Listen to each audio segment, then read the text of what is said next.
you know, we're not supposed to be worshiping idols, so why do we even have, you know, like, statues inside the church that people are praying towards? Or if we're supposed to be praying to the one God, like, why are we praying to the Virgin Mary, or why are we praying to other people and saints when, you know, God is the creator of all things and God is the Almighty? And the fact that if Jesus was praying, who is he praying to if he is God? Or why would he be in need particularly?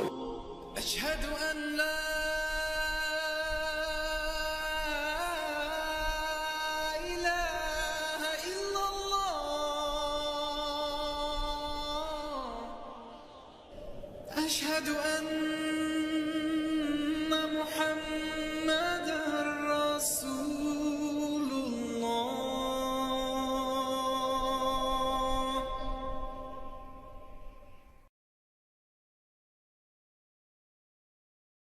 Assalamu alaikum and peace be unto all of you.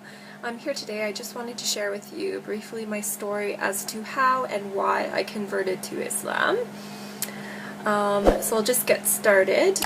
So growing up, I actually was raised in a very devout Catholic household. Without fail, my parents used to bring us to church every single Sunday.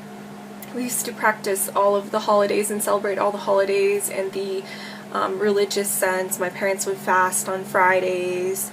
I actually went to Catholic school my entire life. So definitely very well versed in the Catholic faith.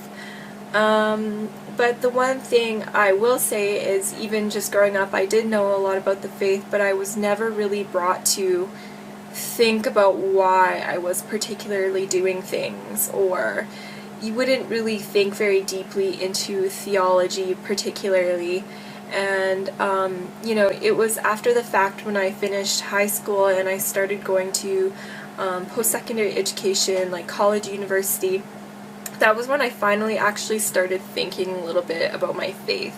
Maybe it was the rebellious sense in all of us when we finally become somewhat independent and we want to be our own person, but definitely it was a little bit more than that. I remember, you know, just going to school after the fact, and it was the first time in my life I was actually intermingling with people that were not of the same faith group with me, just because, you know, going to a Catholic school, all my friends were Catholic. You know, I was a good girl. I never really went out a ton, so I can't say that I really had a lot of friends outside of my faith group. But when I actually went to college, university, I actually for the first time interacted and met, you know, Muslims as an example, and it kind of made me think about my faith in a greater sense. Like, I remember, you know, just going to church and thinking, for the first time in my life, like, you know, we're not supposed to be worshiping idols, so why do we even have, you know, like, statues inside the church that people are praying towards? Or if we're supposed to be praying to the one God, like, why are we praying to the Virgin Mary, or why are we praying to other people and saints when, you know, God is the creator of all things and God is the Almighty? In that sense, like, I just kind of raised a lot of questions, or I started thinking simply about, you know, Trinitarian issues, and the fact that if Jesus was praying, who is he praying to if he is God?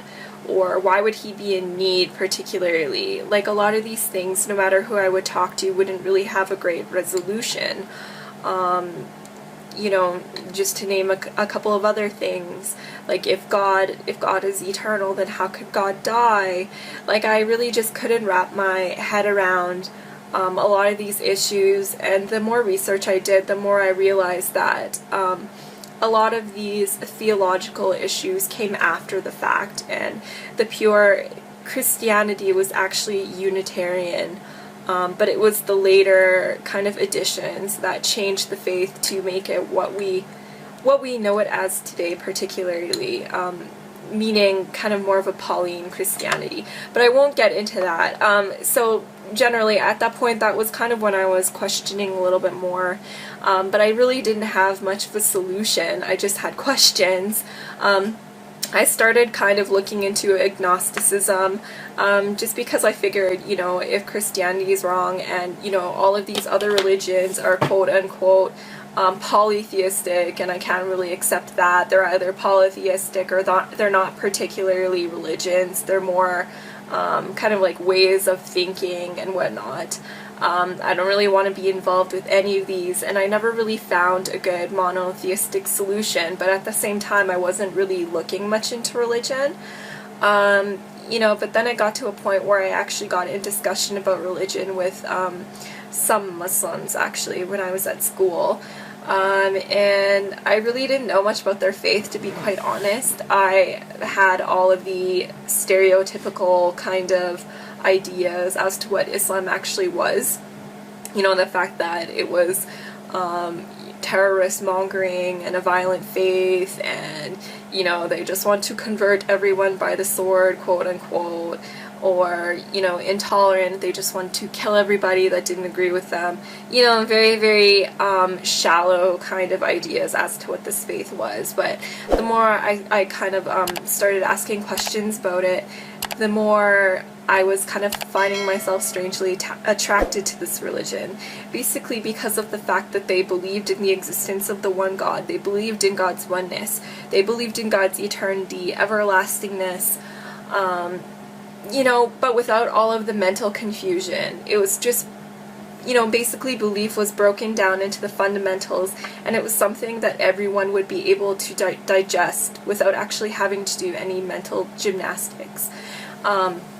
So, long story short, I started looking a little bit further into Islam, not really wanting to particularly accept it as my religion, but still attracted to it nonetheless. I started taking a religious studies course where I actually was able to look at Islam from an unbiased, kind of scholarly perspective, and again, I found myself kind of being attracted to it because of its, you know, rationality.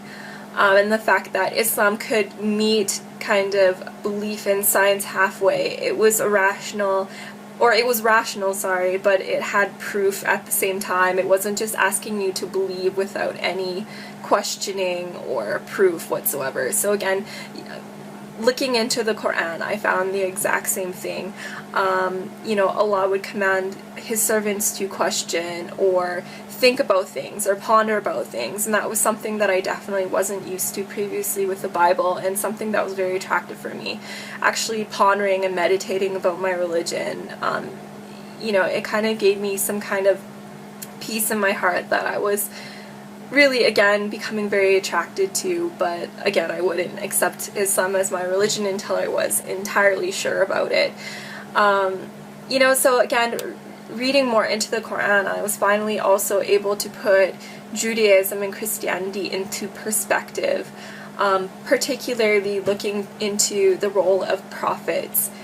Jesus is seen in Islam as a prophet and not being divine. And again, if you look at the Bible from a Quranic perspective, you'll see again all of these proofs in the Bible. The fact that Jesus, peace be upon him, attests to the oneness of God, and never anywhere in the Bible does he ever claim divinity, simply. You know, so reading into the Quran, it was slowly kind of answering questions for me. You know, when I would bring up all of these horrible arguments that I would see online and whatnot, to people of faith that were actually well versed in their religion, you know, I would always find some kind of resolution. Whenever I had a question about Islam, I always thought that it would kind of be a breaking point, and this would be the reason why I can't particularly believe in this faith, but it always ended up being to the contrary. And you know, along my journey, I was probably looking into Islam for maybe about, I would say, 2 years or so, and it was continuously the same thing, where it was working for my benefit and not on the contrary. And basically, whenever I would see all of these negative comments online or get all these negative comments from people, or even myself argue with people, it would just bring me to gather more knowledge about the religion, and actually got me to a point where I was very comfortable accepting Islam for what it was, but I still didn't make that final step of affirming my faith. And then I found it was actually just one very last driving point that brought me to accepting Islam when I was actually very close to accepting Islam. I was doing an internship in Edmonton, where I was in school at the time, and this was coming to an end, and I was on my way back to Calgary, where I would actually be living with my older sister for the first time in many years, because she had actually been in Edmonton for university and I was in Calgary. It was just a big jumble. But anyways, so that was the very first time I would be living with her in years. And I just remember one morning, I remember this very vividly, and it was actually the middle of Ramadan. I wasn't practicing or anything yet at that point. I'm still looking into Islam, but I heard like some crazy rustling noises and business going on in the kitchen, and I was like, what is this? What is going on? And it was really early in the morning, and then I found my sister in there eating a bowl of cereal, and like she had all this food around her. And I kind of questioned her as to what she was doing, and I realized at that point that she was trying to attempt to fast. So everything kind of came together at once, and I realized that at the same time when I was looking into Islam, my sister was also, even though we were separately living in completely different cities and didn't talk about religion whatsoever, we were actually going through the exact same thing. So that kind of brought me to a point where I was feeling a little bit more comfortable in my decision, you know, to potentially accept Islam. And my sister and I, we ended up actually going to a lot of religious lectures and lessons together, and kind of furthering our knowledge together and searching together. And we got to a point a few months later where we actually ended up attesting and affirming our faith in Islam together and saying our Shahada, Alhamdulillah. And since then, it's been about 4 years. So I've, since then, you know, my life has changed dramatically, for the better. Finally, as a person, I feel so whole. You know, before Islam, I would go to bed at night and I would honestly not be able to sleep because I felt like I was purposeless. And I felt like, you know, extreme fear of, you know, what was going to happen to me. You know, am I just like this lump of flesh and I'm just gonna die and rot in the ground? Like, I just really felt unfulfilled, and I felt like there was no purpose for me. But in my life now, I can say that every single moment of every day, I feel like I'm accounting for it, and I actually have a purpose, and our purpose is to worship the Creator and devote our life to the Creator in the way that He has outlined in the Quran. Very, very simply speaking.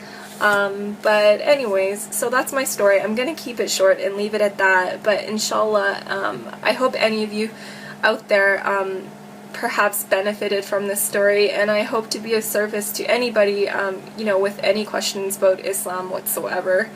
I would love to kind of dispel any myths and use my knowledge that I've gained over the past couple of years to, you know, maybe inspire you guys in some way, or at least provide you with some knowledge, or answer any of the questions that you've been burning to have answers to.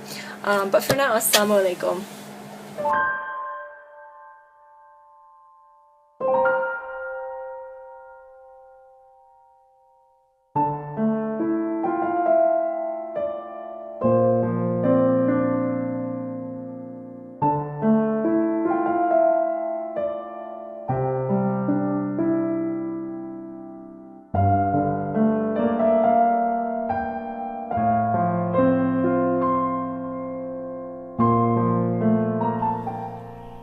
أشهد أن لا